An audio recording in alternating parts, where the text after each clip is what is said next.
Welcome back to another edition of the Prepper Recon Podcast. Our mission is to bring you great interviews with preppers from around the world so you can be better informed and better prepared for everything from a hurricane to the end of the world as we know it.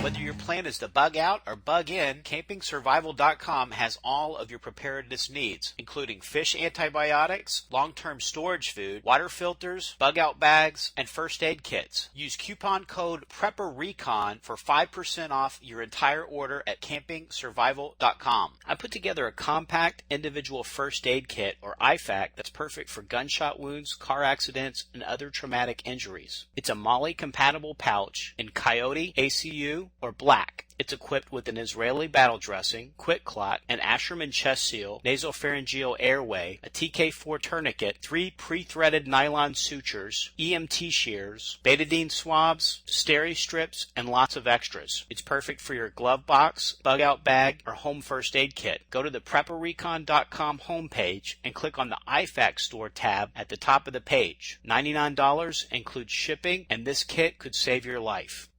Today's guest is Washington State Representative David Taylor. Representative Taylor, thanks for coming on the show. You betcha. Thanks for having me. Oh, absolutely.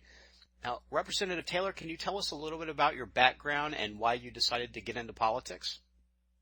Well, sure. I was born and raised in central Washington up in Ellensburg, and I had an opportunity to go to work for a local jurisdiction, for the county up there, and really got involved in water rights, property rights, from the inside, and looking for opportunities, identifying solutions, that can be available to property owners using the laws that a lot of our friends put in place that aren't necessarily property rights friendly. So trying to really turn the tools they're using against them.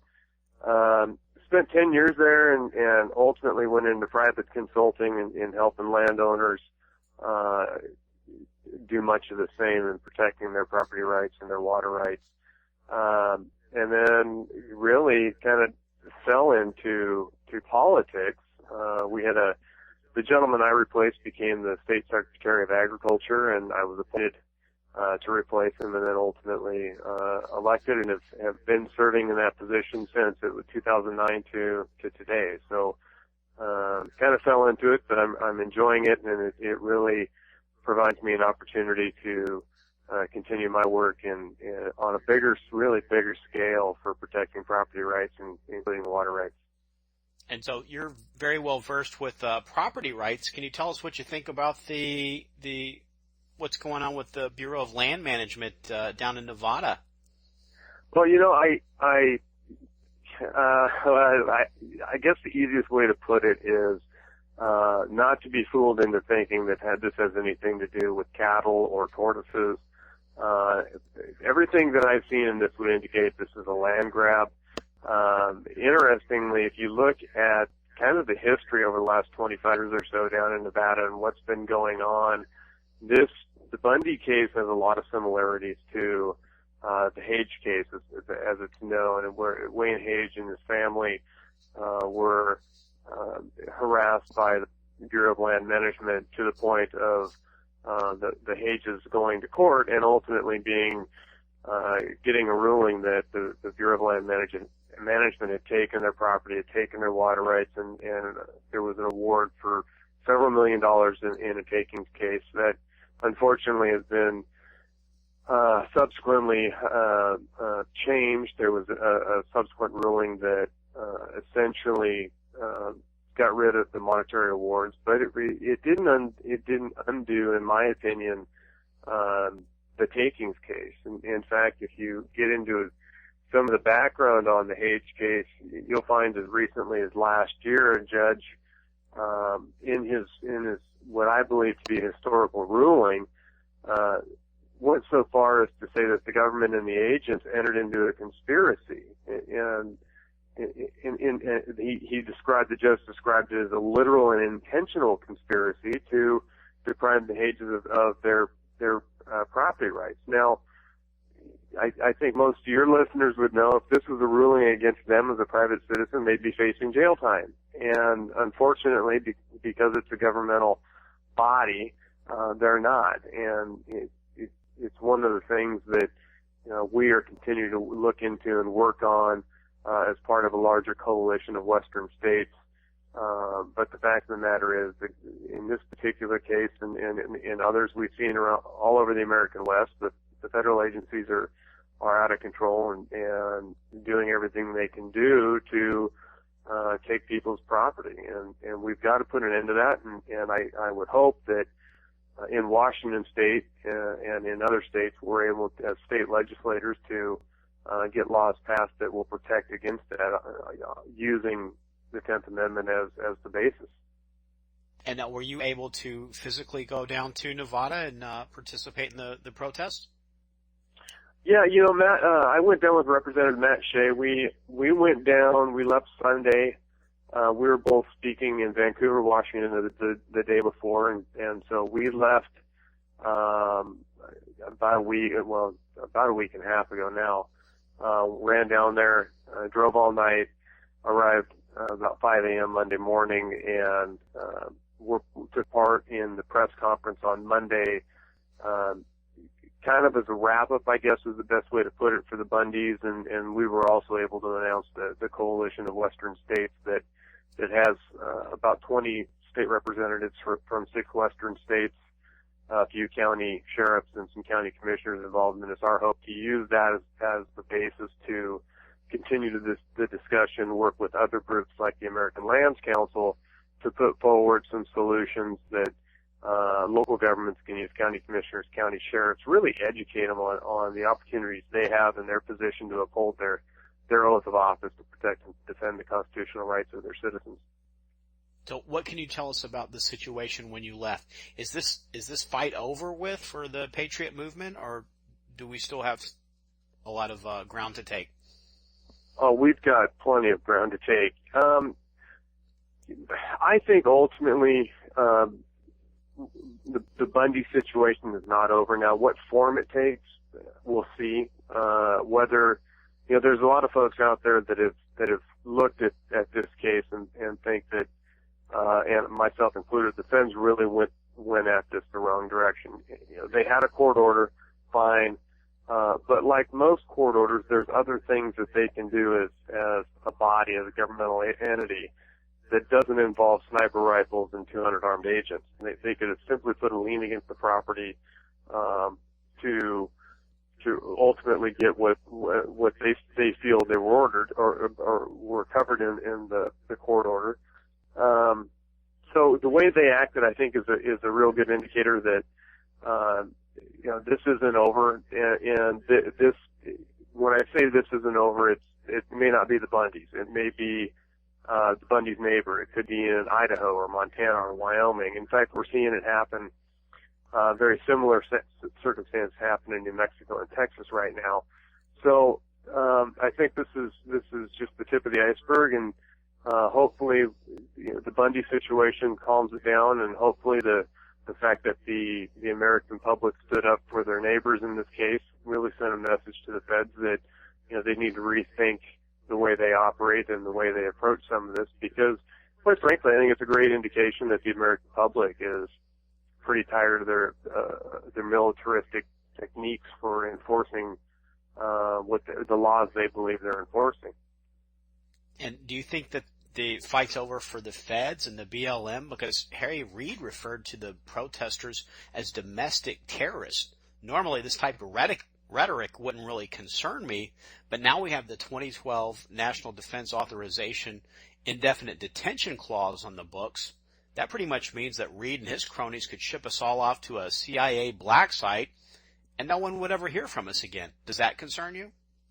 No doubt about it. Words mean something, and I'm of the opinion that Senator Reid chose his words very carefully.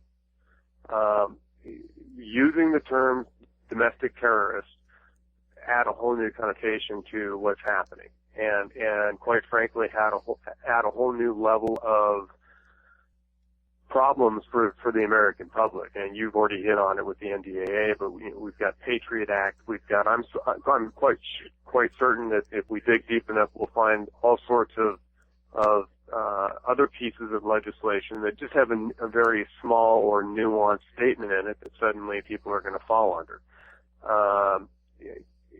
I remain hopeful that the Bundys themselves, the Bundy Ranch, don't get raided again or are not thrown back before the BLM, so to speak.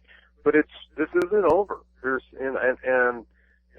I said earlier, it may not be the Bundys, but it's going to happen again. It's going to happen someplace in the American West, and quite frankly, it's time for not only the public but the elected officials in those states to step forward and say, not on our watch. We're going to exercise our rights. We're going to make sure that our citizens' constitutional rights are protected, and we are, as electeds, I believe, required to do so. So, that's part of the education, the part of the what we need to do amongst our other electeds, our friends that are elected, to stand by them, to encourage them, to give them the support they need to stand up. And it's an election year all over the American West. There's county sheriffs, county commissioners, legislators, assembly people that are up for election. And my advice to your listeners, and I've been telling this to others, is start asking the tough questions. When something like this happens in your particular jurisdiction, how are you going to respond? And if you don't get a response, then I guess really you did come November election.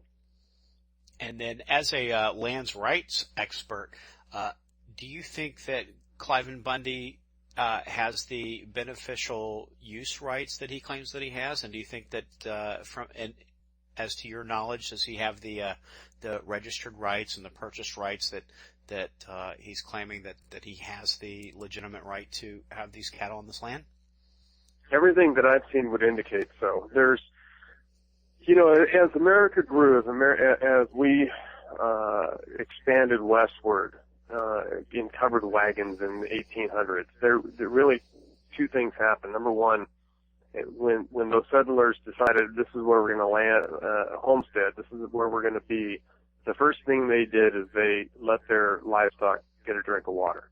And by doing that, they established a priority date based on beneficial use. And this all goes to Western water law and the prior appropriation doctrine. So they've established a priority date, they've established beneficial use, and under the Western water law, that's a property right at that point. Well, the second thing they did is they let their animals graze, and they established much the same way a priority date and a beneficial use associated with the forage. So, as what's happened though, I guess, through the years, Congress in their infinite wisdom has passed laws that suggest that under the Taylor Grazing Act of 1934 or the Federal Lands Policy Management Act of 1976, that those rights are now diminished. And unfortunately, what nobody's looking at is the U.S. Constitution that says as ex post facto laws are prohibited, meaning that retroactive laws are unconstitutional. So those rights that were established by the Bundy family prior to the Taylor Grazing Act, prior to statehood for Nevada, those are rights that are vested, they're preemptive, and from everything that I've seen, they're 110% correct. They have a right to do that. In fact, if you look at the Hage case firmly established that the grazing rights associated with the water rights are protected as property rights. So again, everything that I've seen would tell me that the Bundys are not trespassing. The cattle are not trespassing, and they're acting consistent with Western water law and the grazing laws that those rights are vested under. Now, you also were a cattle rancher for a time. Is that correct? Yes. And now, yeah, we ran 150 mother cows for a good number of years, and including some time on public ground. And honestly, it was a lease. It was not a Grazing Act right to the grass. We had to pay a permit to do that. So I got a little bit of experience in that area. Now, in your experience, do cows bother turtles? Do they eat turtles? No, they don't. Do not. We don't, in Washington State, we don't have, the desert tortoise, at least on the grazing grounds I was involved in. But, when you start looking at, the forage requirements for cattle and even, the tortoise in this particular case, or deer and elk in some other cases, you're going to see that in a lot of these animals coexist, and are actually benefited by cattle grazing. And, it's one of the things that I've argued for a lot of years in Washington, and that is, if you remove the cattle from the landscape, you're creating a situation that ultimately is less beneficial to the wildlife.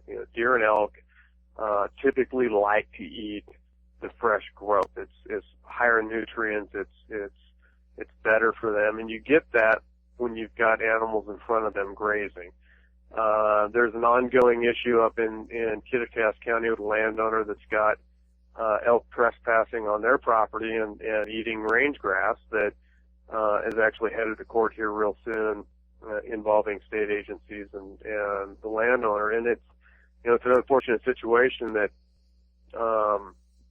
you look at the public lands and the fact that they've removed cattle in a lot of areas, and in doing so they've really degraded the grazing opportunities for the wildlife. And so now the wildlife are actually moving into private land because the forage is better. So if we have, one of the things that I would hope we can do in Washington State and other states that face similar problems is actually increase the amount of grazing that is allowed, and in doing so we'd improve the habitat for wildlife, and we would see an opportunity and be able to demonstrate yet again that wildlife and cattle can coexist.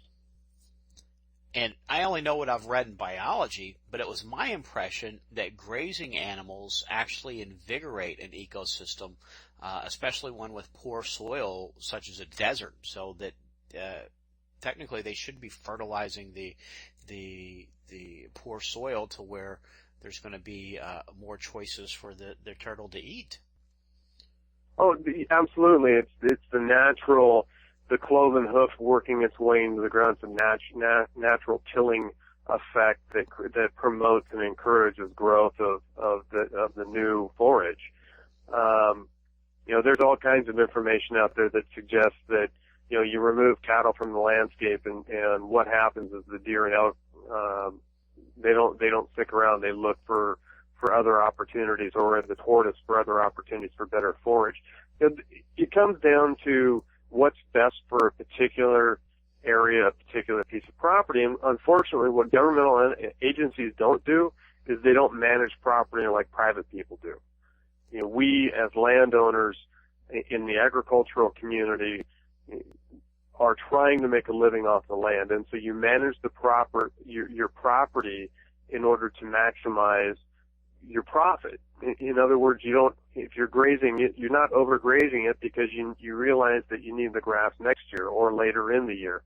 Well, the feds don't, in the states, they don't look at it quite the same way. They look at it as a snapshot in history, a snapshot in time, and they don't understand that there are appropriate times to graze, and there are areas where there are times that's not appropriate to graze. And so it's a matter of intensive management that, quite frankly, they just don't do. And so instead of looking to maximize the management and growth potential of a particular area, they just close it down. And in doing that, remove the argument off the table of you're actually improving habitat. And let's just talk about fires for a second. By taking livestock off range and forest grounds, you're allowing that undergrowth to reach a point that becomes dry and really fuel for a fire. So when you do get a forest fire, it's much more intense and moves much more quickly and puts people's lives in danger. We need to do something to better manage the landscape. I'm of the opinion that cattle can do that. regardless, we have to do something to better manage the resources we have to maximize the benefit. Now, do you think it's possible that the Reed family has some monetary interest in the nearby land deal with the Chinese solar company First Solar? Well, all of the news I've seen on that, which sure suggests that. I haven't seen anything that tells me otherwise. I think we're just now beginning to see the investigations into that start. There was over the weekend, I saw a letter that came out from Congressman Stockman that pointed out that what the feds were doing was contrary to law, and I think with some push now from the Congress and congressional members, and even some of the U.S. senators, we may see some investigations and some hearings into this. And when that happens, I think we're going to start getting a better picture as to who's involved and why they're involved. But everything that I've seen with the solar farm, on our way back, I drove by the, I think they called it the Lincoln Land Act, Lincoln County area, and there's a golf course there. It's Coyote Springs. You can look it up on the internet. We drove by it. In fact, we made the comment on the way home, why is there an 18-hole beautiful golf course in the middle of nowhere? Well, when you look at what happened with Coyote Springs, that apparently, at least the information I've seen suggests Reed's involvement, then it begins to paint a picture that this isn't about cows, it's not about tortoises, this is about a land grab and water grab, and quite frankly, is much bigger than even a solar farm or power lines. And we're starting to see record beef prices. Now, we've already lost the manufacturing base in America. If we start punishing ranchers and farmers for being productive, do you think we'll lose them also? Oh, there's no doubt. I think, in every area is different. And let me premise what I'm going to say with that information, that various areas of the country are different. Where I'm at in Washington, we in my generation have joked and said, you either marry it, inherit it, or kill for it, because that's the only way to get into the cattle industry at a level that you can make a living. We ran 150 mother cows about 150 mother cows at our peak, and we were doing it all on leased ground. We were, trying our best to make a profit and make a business in these cattle, but at the same time, everybody involved in it had outside jobs. And 150 mother cows is a pretty good operation. I mean, it keeps you plenty busy, let me tell you that. We've reached a point where we're losing our ranchers in the American West, and there's a variety of reasons for it. Some people just don't want to do it anymore. Some people have realized that their land is worth more for development purposes, and in some cases it's simply because the environmental laws that have been put into place have greatly reduced their ability to utilize the land to its fullest potential. Record cow prices right now, not only for live cattle, but beef prices in the store. It's one of the reasons that as a individual, I've supported country of origin labeling to provide the consumers with the opportunity and the ability to know where their beef's coming from. And if you go to the grocery store today and you look at a label, what you're typically going to see is something along the lines of Canada, U.S., or Mexico, Canada, U.S. And what that tells you is that the animal that meat came from spent time in those countries. And so, I think, unfortunately, that, as the American cattle herd continues to constrict and reduce and the value of that increase, the only way that people are going to afford beef is if it's coming from another country. And, I personally believe we should be raising our own beef in the United States, and because we do produce such a great product. It's got huge value for overseas markets, but let's make sure we grow enough to feed our own people too. And are there any other threats to our freedom on your radar right now? The biggest one that I've seen here recently, let me rephrase that. Every day we see things that are threats to freedom and liberty and all over this country. But the newest one that I've seen is the EPA new rules related to the Clean Water Act and what their desire to regulate streams that are intermittent, that they're seasonal, they're not navigable, which is going to greatly impact property owners all over the West. It's a huge issue. I would encourage your listeners to read up on that and take a look at it and understand what an expansion this proposed rule is and the potential impact it has on their lives. Now, we just passed April 19th, which was the anniversary of Lexington and Concord. The Patriots in Kootenai County, Idaho, held a Patriots Day festival. Did you get a chance to attend that? I did. We were up there for other reasons and attended the event. Got to listen to a whole lot of people speak and really talk, speak from their hearts and give their message of what Patriots Day means to them. Talk about the Second Amendment. It was a great event. It had, I would say, somewhere between 300 and 500 people, which is a little lower than what I think most people expected. But given the Easter holiday and Easter weekend, I wasn't really surprised. But it was a great turnout. People were there. They were energized, and the speakers they had were very, very good and very well received. Yeah, I got to hear a few of the speakers.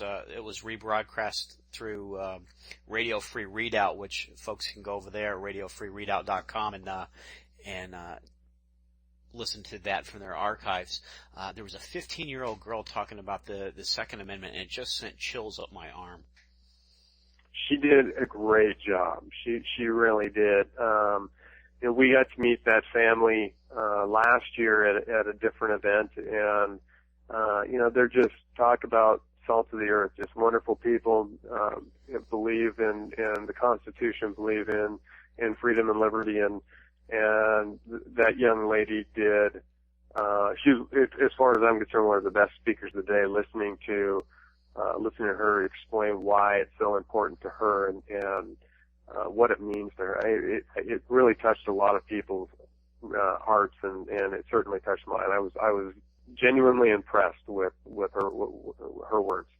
And were you encouraged by the turnout? Yeah, I think the numbers were a little lower than people expected, but again, that you have to look at what other things are going on that people are doing, and the Easter holiday, I think, definitely played into it. The turnout, all things considered, was very good, and the people there were motivated. They were,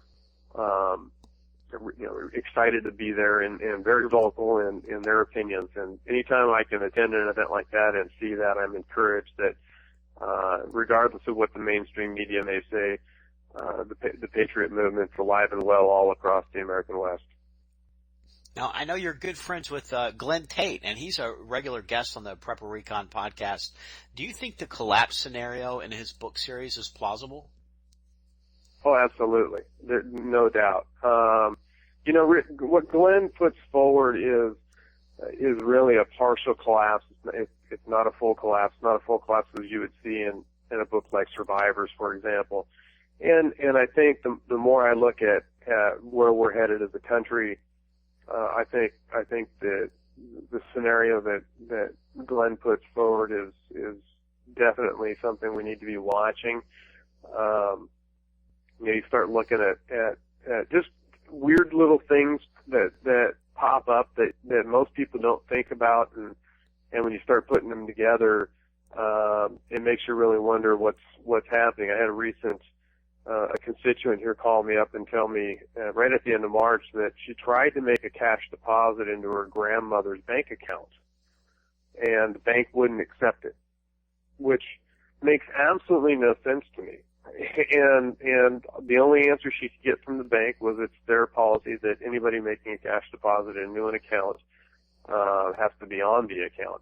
I suppose that the bank would argue, and the federal government will argue, that, well, it's in order to make sure that we're not dealing with domestic terrorism. But This is in this case, it was a family member trying to make a deposit into another family member's account to pay bills. And taken in isolation, it doesn't mean a whole lot. But when you start looking at some the other things we're seeing in the banking industry and what we're seeing now with Harry Reid and his claim that anybody that supports the Bundys are domestic terrorists, it makes you start thinking in a little broader perspective and kind of waiting to see what happens next, how it fits in the puzzle.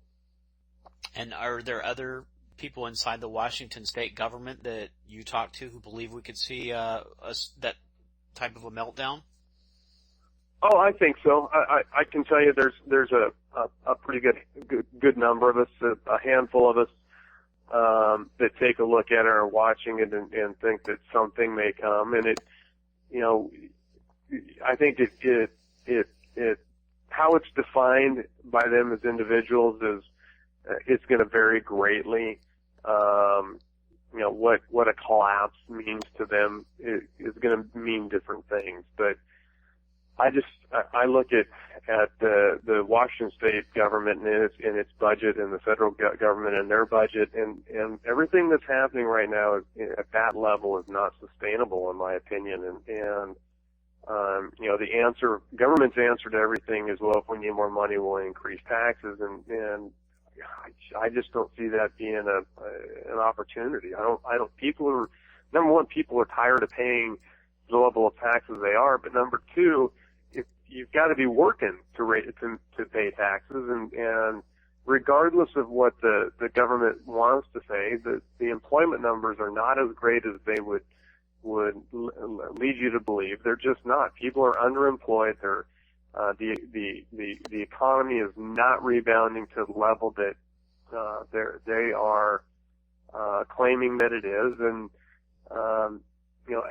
until something changes in that front, people are going to continue to be hurting and not be able to spend the money spend money on things that are not absolutely critical. And I don't see that changing in the near future.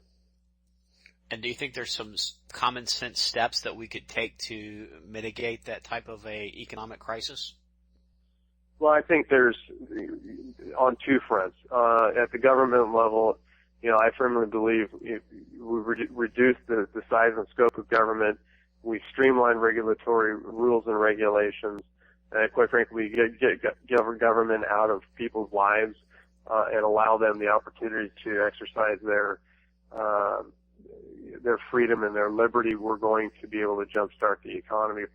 From the standpoint of private people, we need to continue to do our part to prepare ourselves, prepare our family, prepare our communities, so that we're looking to one another when we need help and we're not looking to the government. And it's one of the things that I firmly believe in, that we need to take care of. Charity should start at home. We shouldn't be looking to the government for it. And do you think that the federal government could try to overstep its authority in a national economic crisis? I mean, their track record isn't very good for staying within their defined space after a tragedy. In Hurricane Katrina, police went house to house confiscating weapons. After the Boston bombing, we saw the residents of Watertown subject to house-to-house SWAT team raids with absolutely no warrants, of course.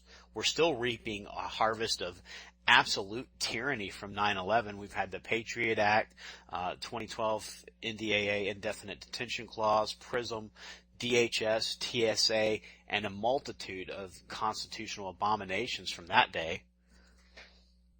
Well, the question of whether the federal government would overstep their bounds every single day. Pick the issue. I believe they're doing it every day. The fact of the matter is the federal government, in conjunction with states and private corporations, are collecting data on private citizens without the benefit of a warrant every day. We know that, and why more states aren't doing things to intercede in that and take steps to try to stop that from happening, I don't know. We've run legislation here in Washington to try to put an end to that. This particular bill this year, the Fourth Amendment Protection Act, didn't move, but it doesn't mean we stop pushing, and we've got to continue to push that. At one point this year, I took account of bills for this biennium, and there was approximately 121 bills with the term database in it in Washington State. And admittedly, some of those bills were legitimate, creating databases of scientific documents to use and be peer reviewed for. Those are good things. Anytime you include peer review in scientific documents that are used for regulation of land, that's a good thing. But what we also saw was the desire to create databases and work within databases for education, for health care, for mental health. Those are all tools that a government that has really less than good intentions are going to use against the American public. One of the threats we're seeing in gun control right now is this push on the mental health side. Well, here's the bad news. Every veteran that we've got coming back from overseas tour are going through a mental health evaluation. And we are by doing that, suddenly labeling them within a database that they have mental health issues. And when they come and try to change the law to deal with quote unquote mental health, they're going after our veterans. I firmly believe that. It doesn't mean that there's people out there with mental health issues that don't need the help and don't need assistance, but the way that the government's going about it would suggest to me that this is yet another opportunity for them to reduce or eliminate the ability for, in this case, veterans to own and utilize firearms. And what can we do to protect our liberty at this point? I mean, I guess we can light fires under the Patriots, try to get them involved, and try to wake people up and get involved in our local and state level elections. What else can we do? That's the big thing, is get involved. And as I've gone around Washington State and talking to folks, I've encouraged them to do that, get involved. And if people are not interested in being involved in the campaigns that are going on right now and will go on over the summer, then that's okay.